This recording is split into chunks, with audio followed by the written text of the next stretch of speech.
স্বৈরাচার যাতে আবার ফিরে না আসতে পারে সেজন্য নতুন করে শপথ নেওয়ার আহ্বান জানান প্রধান উপদেষ্টা ডক্টর মোহাম্মদ ইউনূস। এই জন্য রাষ্ট্র কাঠামোকে গড়ে তোলা হচ্ছে বলে জানান তিনি। জুলাই ক্যালেন্ডার উদ্বোধন শেষে প্রধান উপদেষ্টা জুলাইকে জাগরণের এবং ঐক্যের মাস হিসেবে গড়ে তোলার আহ্বান জানান। আরও জানাচ্ছেন তৌহিদুর রহমান।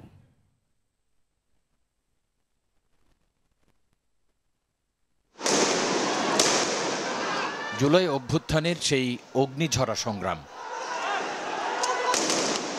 ছাত্র জনতার বহু রক্তের বিনিময়ে পতন হয় শেখ হাসিনা ও আওয়ামী লীগ সরকারের।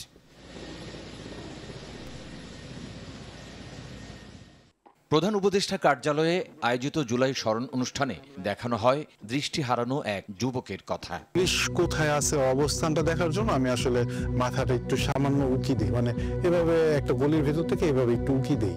জাতীয় বিশ্ববিদ্যালয়ের 3 শিক্ষার্থীকে দেয়া হয় বৃত্তি। পরে ডক্টর ইউনূস বলেন, রাষ্ট্রকে জনগণের হাতে ফিরিয়ে দেয়া ছিল অভ্যুত্থানের মূল উদ্দেশ্য। জুলাই ছিল দেশের গণতন্ত্র পুনরুদ্ধারের লড়াই এক অমোঘ ডাক।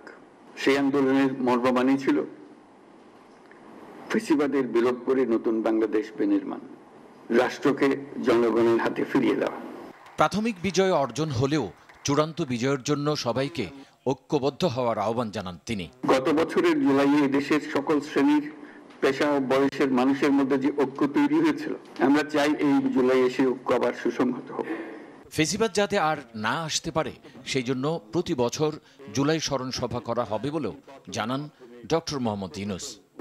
আমরা প্রতি বছর এই সময়কালটা উদযাপন করব, যাতে পরবর্তীতে 16 বছর আমাদের অপেক্ষা করতে না হয় আবার এই অভ্যুত্থান করার জন্য।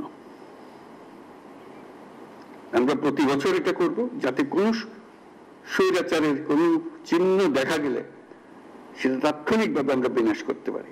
জুলাই ক্যালেন্ডার অনুযায়ী 36 দিন ব্যাপী নানা আয়োজন থাকবে বলেও জানানো হয় অনুষ্ঠানে। তৌহিদুর রহমান, RTV, ঢাকা।